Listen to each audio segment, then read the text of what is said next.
Hi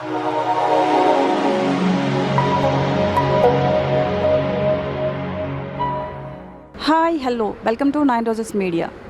మర్రి రాజశేఖర్ రెడ్డి గారు TRS అభ్యర్థి మల్కాజ్గిరి నుంచి పోటీ చేస్తున్నారు. ఇప్పుడు ఆయన మనతో ఉన్నారు. ఇప్పుడు ఆయన ఏం చెప్తారో మనం విందాం. Hi sir, welcome to 9 roses media. Hello, చెప్పండి మేడం. సార్, ఎలా ఉంది మీ ప్రచారం? ప్రజలైతే చాలా రెస్పాన్స్ ఉందండి ప్రజలలో. ఎందుకంటే ఇవాళ మన గౌరవ ముఖ్యమంత్రి గారు ఏదైతే సంక్షేమ పథకాలు చేపట్టారో వాటి వలన ప్రజలు చాలా సంతృప్తిగా ఉన్నారు. ఇది చేసే ప్రభుత్వం అనేసి వాళ్ళు నమ్ముతున్నారు. కావున ఎక్కడ పోయినా అంటే వాళ్ళ ఉత్సాహం చూసి నాకు ఇంకా రెస్ట్ తీసుకోవాలని కూడా అనిపించట్లేదు.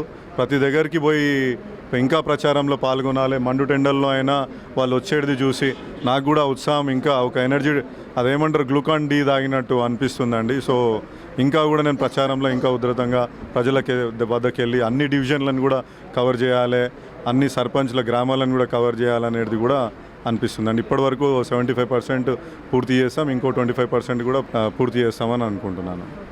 ప్రజలు మీ నుంచి ఎటువంటి అభివృద్ధి కోరుకుంటున్నారండి? ఇప్పుడు ఇక్కడ చాలా మటుకు కొన్ని మల్కాజ్గిరి నియోజకవర్గంలో చాలా వరకు అభివృద్ధి చేయాల్సినవి ఎన్నో ఉన్నాయండి. ఎన్నో సమస్యలు కూడా ఉన్నాయి.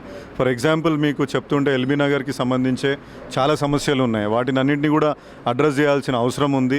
అవన్నీ కూడా మన ప్రభుత్వం గుర్తించి వాటికి కూడా సానుకూలంగా స్పందించి పరిష్కారం చేద్దాం అనుకుంటున్నాం. ఉదాహరణకు ఇవాళ మనకు డియర్ పార్క్, ఇంకా మనకు డంపింగ్ యార్డ్ ఏదైతే 35 acres ల్యాండ్లో ఉందో దాన్ని క్యాప్ చేయాల్సిన అవసరం ఉంది.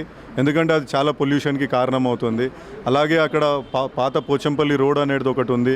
అది కూడా డెవలప్ చేయగలిగితే మనకు ట్రాఫిక్ సమస్య కొంతవరకు మనకు అక్కడున్న ప్రజలకు ఎల్బీ నగర్కి కానీ నాగోల్కి రావడానికి కూడా చాలా ఈజీ అవుతుంది. అలాగే ఇవాళ బిఎన్ రెడ్డి నగర్లో, నాగోల్లో కొన్ని రిజిస్ట్రేషన్ సమస్యలు ఉన్నాయి గవర్నమెంట్ తోటి. వాటిని కూడా పరిష్కరించాలి అనేది కూడా ముఖ్య ఆలోచన. అదేవిధంగా చూసుకుంటే ఇవాళ ఫ్రూట్ మార్కెట్ని షిఫ్ట్ చేయడం, అంటే కోహెడ్లో ఒక 100 ఎకరాలు శాంక్షన్ అయి ఉన్నాయి. వాటిని కూడా మనము అక్కడికి షిఫ్ట్ చేసి ఇక్కడ డీకంజెస్ట్ అవుతుందండి. బేసికలీ ఎక్కడో ఆల్ ఇండియా నుంచి ఇక్కడ లారీలు రావడం జరుగుతుంది. అవన్నిటి వలన మనకి ఇక్కడ కంజెషను, కొన్ని యాక్సిడెంట్లు కూడా జరగడం జరుగుతుంది. కాబట్టి వాటిని కూడా డీకంజెస్ట్ చేసి పొల్యూషన్కి కూడా తక్కువ చేయడం. అదేవిధంగా మనం చూసుకుంటే ఇవాళ మూసీ సుందరీకరణ, ఇది ఒక నియోజకవర్గం కాదండి. ఇవాళ ఎల్బీ నగర్ కానీ, ఉప్పల్కి కానీ, మేడ్చల్ కానీ సంబంధించిన అంశము. దీన్ని కూడా మన గౌరవ ముఖ్యమంత్రి గారి విజన్లో ఒక 2 ఏళ్లలో మేము దాన్ని మంచినీటితో నింపి రివర్ థీమ్స్ ఏదైతే లండన్లో అందంగా ఎంత ఉందో ఆ విధంగా చేసుకుంటామని కూడా నేను హామీ ఇస్తున్నాను. అదేవిధంగా మన కంటోన్మెంట్లో కూడా ఎన్నో సమస్యలు ఉన్నాయి. కంటోన్మెంట్ రోడ్ క్లోజర్ సమస్యలు ఉన్నాయి. కంటోన్మెంట్లో అవిటిని కూడా అడ్రస్ చేయాల్సింది ఉంది. ఇంతకుముందు ఏదైతే మన గౌరవ ఎంపీ గారు మల్లారెడ్డి గారు ఉన్నారో వాళ్ళు కూడా దాని గురించి చాలా ప్రయత్నం చేశారు. ఈవెన్ రిప్రజెంటేషన్ కూడా ప్రైమ్ మినిస్టర్కి ఇవ్వడం జరిగింది. ఇచ్చినప్పుడు కూడా వాళ్ళ రెస్పాన్స్ లేనందుకే ఇవాళ మనకు 16 ఎంపీలు గెలుచుకొని మనం ఇవాళ మన హక్కులు కానీ నిధులు కానీ తీసుకోవాలని మన ముఖ్యమంత్రి గారు సూచిస్తున్నారు మనకు అందరికీ కూడా. సో ఇవన్నీ రియలైజ్ అయ్యి ఇవాళ మేధావులు, విద్యావంతులు ఇవన్నీ ఆలోచన చేయాలి. ఎందుకంటే ఇవాళ ఒక స్కైవే నిర్మించుకోవాలనుకుంటే మనం ఫర్ ఎగ్జాంపుల్ కరీంనగర్ హైవే మీద, రాజీవ్ రహదారి మీద మనము ఒక స్కైవేని నిర్మించుకోవాలి, పివి నరసింహారావు ఎక్స్ప్రెస్ వేలేగా అనుకుంటే అక్కడ డిఫెన్స్ వాళ్ళు అడ్డుపడతారు. అదేవిధంగా రైల్వే లైన్లో వచ్చినప్పుడు వాళ్ళతోటే ప్రాబ్లం అవుతుంది. పర్మిషన్స్కి ఎంతకు ఇవ్వరు. మనం ఇక్కడ ప్రామిస్ చేస్తాం, వాళ్ళు స్థానికంగా వాళ్ళకి ఈ సీరియస్నెస్ తెలియక వాళ్ళు ఇవ్వరు. ఇటువంటి సమస్యలు మనకు అంతేందుకంటే మనకు ఎప్పుడో రైల్వే కోచ్ ఫ్యాక్టరీ ఇస్తా అని ఎప్పుడో ప్రామిస్ చేసిండ్రు, అది కూడా ఇవ్వట్లేదు. ఇవన్నిటికీ కారణం ఏంటంటే మనకు ప్రభుత్వంలో భాగస్వామ్యం లేకపోవడం ముఖ్య కారణం. సో అవన్నీ మనం ప్రభుత్వంలో భాగస్వామ్యం ఉండి, సెంట్రల్ గవర్నమెంట్లో మన ఫ్రంట్ ఉండి ఉన్నప్పుడు ఇవన్నీ కూడా మనం సాధించుకుంటామని అనుకుంటున్నాను. ఓకేనండి. మరి మీ ప్రత్యర్థి రేవంత్ రెడ్డి చేస్తున్న ఆరోపణలపై మీ కామెంట్ ఏంటండి? మేడం చూడండి, ఇప్పుడు మేము అభివృద్ధిని కోరుకునే వాళ్ళము, అభివృద్ధి చేస్తామని చెప్పేవాళ్ళము. మాకు ఇవాళ ఒక క్లియర్ ఎజెండా ఉంది. ఏ విధంగా అయితే మనం మహానగరాన్ని తీర్చిదిద్దుకోవాలనో అనేదే మాకు ముఖ్యంగా మన హైదరాబాద్ మహానగరాన్ని, పర్టికులర్గా మల్కాజ్గిరి నియోజకవర్గాన్ని ఏ విధంగా డెవలప్ చేసుకోవాలనేది మాకు ఒక పక్కా ప్రణాళిక ఉంది. ఆ ప్రణాళికబద్ధంగా మేము వెళ్తున్నాం. ఇవాళ మాకు చెప్పుకోవడానికి మాకు సంక్షేమ పథకాలు, ఇవాళ మా గవర్నమెంట్ ఇచ్చిన 24 గంటలు కరెంటు కానీ, మిషన్ భగీరథ కింద మనకు వాటర్ కానీ, ఇవాళ పెద్ద మనుషులకు ఇచ్చే పెన్షన్లు కానీ, అదేవిధంగా కళ్యాణ లక్ష్మి, షాది, ఇలాంటివి మేము చెప్పుకుంటూ పోతే ఎన్నో ఉన్నాయి మా గవర్నమెంట్ చేసినాయి. వాళ్ళకు వాళ్ళు చేసినవి ఏం లేవు కాబట్టి వాళ్ళకి విమర్శలే ఆయుధంగా అనుకుంటున్నారు. విమర్శలు చేస్తే మాకు ఓట్లు వస్తాయి అనుకుంటున్నారు. నేను వాళ్ళ విఘ్నతకే వదిలేస్తాను. ఆ విమర్శలతోటే వాళ్ళకి ఓట్లు వస్తాయంటే టీఆర్ఎస్ ఓటు వేస్తే మోడీకి వేసినట్టే అని కాంగ్రెస్ వాళ్ళ కామెంట్స్. మరి దానిపై మీ కౌంటర్ ఏంటి? మేము ఇవాళ ఫెడరల్ ఫ్రంట్ పెట్టాలని మా గౌరవ ముఖ్యమంత్రి గారు ఆయన ఆలోచన అండి. ఇవాళ ఏ ఫ్రంట్ తోటి మేము అలయన్స్లో లేము. మాకు యూపీఏ తోటి కానీ ఎన్డీఏతో కానీ మాకు ఏ అలయన్స్ లేదు. మేమే సపరేట్ అలయన్స్ పెట్టి అన్ని ప్రాంతీయ పార్టీలను కలుపుకొని ఇవాళ మా గౌరవ ముఖ్యమంత్రి గారు అదే దిశగా ప్రయత్నం చేసి చాలామంది ఇతర ముఖ్యమంత్రులతోటి కానీ ఇతర ప్రతిపక్ష పార్టీలతోటి కూడా మాట్లాడి ఆ విధంగా ప్రయత్నం చేస్తున్నారు.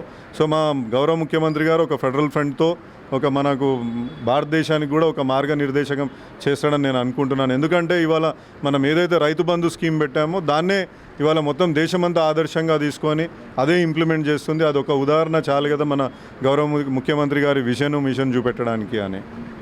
మల్కాజిగిరి ప్రజలకి మీరు ఏమి హామీ ఇస్తున్నారండి?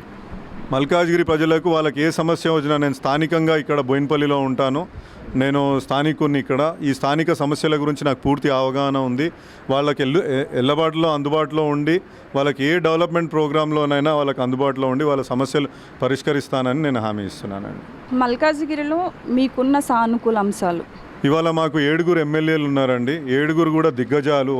వాళ్ళ ఏరియా నియోజకవర్గాల్లో ప్రజా జీవితంలో ఒక 20-30 ఏళ్ళ ఎక్స్పీరియన్స్ ఉంది వాళ్ళకి. అలాగే మా గౌరవ కార్పొరేటర్లు, అలాగే మా బోర్డు మెంబర్లు, అలాగే మా సర్పంచ్లు, ఇలా వాళ్ళకి ప్రజా జీవితంలో ఎన్నో ఏళ్ళ ఎక్స్పీరియన్స్ ఉంది. వాళ్ళ సమన్వయంతో వాళ్ళు మాకు మంచిగా కోఆపరేషన్ తోటి నన్ను ముందుకు నడిపిస్తున్నారు. అదేవిధంగా నేను ఇంతకుముందు చెప్పినట్టు మన సంక్షేమ పథకాలు ఏవైతే ప్రభుత్వాన్ని ఉన్నాయో అవి కూడా మాకు సానుకూల అంశాలని నేను అనుకుంటున్నాను. ఓకే అండి, మీరు ఇంతవరకు మంచిగా వ్యాపార రంగంలో ఉన్నారు. మరి ఇప్పుడు సడన్గా వ్యాపార రంగం నుంచి రాజకీయ రంగంలోకి రావడానికి గల కారణాలు ఏంటి?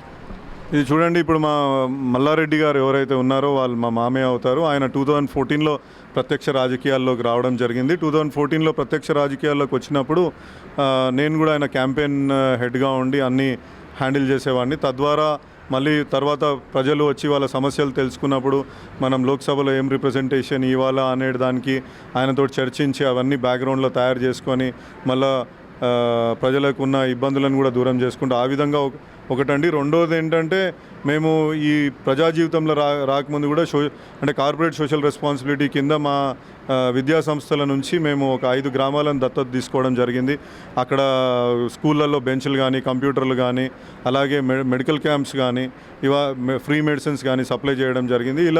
అలాగే మా విద్యా సంస్థల నుంచి ఎప్పుడు కూడా ఒక 500-600 యూనిట్ల బ్లడ్ డొనేషన్ చేయడం జరుగుతుంది.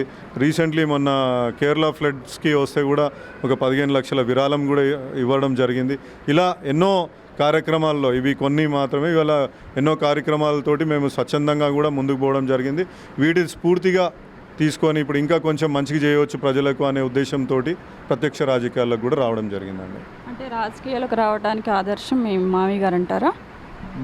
రాజకీయాల్లో రావడానికి మా గౌరవ ముఖ్యమంత్రి కల్వకుంట్ల చంద్రశేఖరరావు గారు అండి, అదేవిధంగా మా మామయ్య గారు కూడా అండి. రాజకీయాల్లో మనం ఎంత మంచి పని చేసినా కానీ ఏదో ఒక విమర్శలు వస్తూ ఉంటాయి. మరి మీలాంటి వ్యాపారవేత్తలకి ఇలాంటి విమర్శలు అవసరం అంటారా? ఇప్పుడు తప్పదండి. ఒకసారి ఒక స్టేజ్లో వచ్చినప్పుడు ఇవాళ ప్రజల నుంచి ఇంత స్పందన చూసి వాళ్ళు ఏదైతే ఎక్స్పెక్టేషన్ చేస్తున్నారో వాటిని మనం తీర్చిదిద్దగలుగుతుంటే మనం వాటిని సాల్వ్ చేయగలుగుతామని నాకు అలా ఎక్స్పెక్టేషన్ తగ్గట్టు నేను ఉండగలిగింది అనుకోండి, విమర్శలను కూడా ఎదుర్కొంటానని నేను అనుకుంటున్నాను. ప్రజలకి సేవ చేయడానికి విమర్శలు అయినా పర్వాలేదు, తట్టుకుంటానంటారు. ఓకే అండి, ఫైనల్గా ఒక క్వశ్చన్. గెలుపుపై ధీమా వ్యక్తం చేస్తున్నారు. ఎంత మెజారిటీ వస్తుందని మీరు భావిస్తున్నారు? ఇవాళ మా ఎమ్మెల్యేలు ఒక్కొక్కరు ఒక్కొక్క సెంచరీ కొట్టాలని ఊవిర్లుడుతున్నారండి.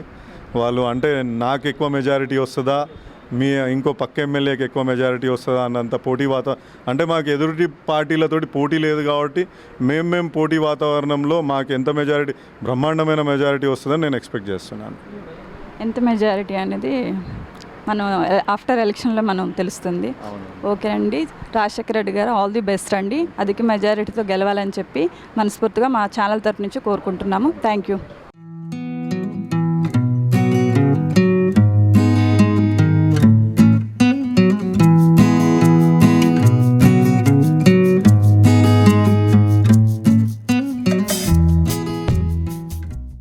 This is Shamla please do subscribe 9 Roses Media. Please subscribe 9 Roses Media. Please subscribe 9 Roses Media. Please subscribe 9 roses media. ఈ 9 రోజెస్ ఛానల్ని లైక్ చేయండి, సబ్స్క్రైబ్ చేసుకోండి. Thank you so much.